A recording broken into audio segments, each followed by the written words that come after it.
Crack was largely an inner city issue and cocaine was largely a suburban issue. Smokable cocaine, otherwise known as crack. It is an uncontrolled fire. Congress, in virtually record time, established mandatory sentencing penalties for crack that were far harsher than those for powder cocaine. The same amount of time in prison for 1 ounce of crack cocaine that you get for 100 ounces of powder cocaine. Police here are cracking down on crack dealers.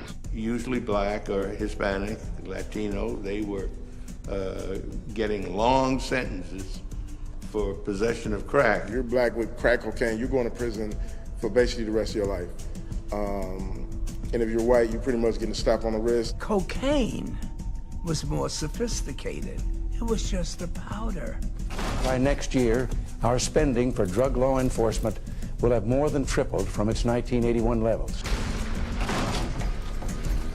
All of a sudden, a scythe went through our black communities, literally cutting off men from their families, literally huge chunks just disappearing into our prisons, and for really long times. Millions of dollars will be allocated for prison and jail facilities. You know, these sorts of disparities under Reagan quickly exploded into the era of mass incarceration. What Reagan ultimately does is takes the problem of economic inequality, of hypersegregation in America's cities, and the problem of drug abuse, and criminalizes all of that in the form of the war on drugs.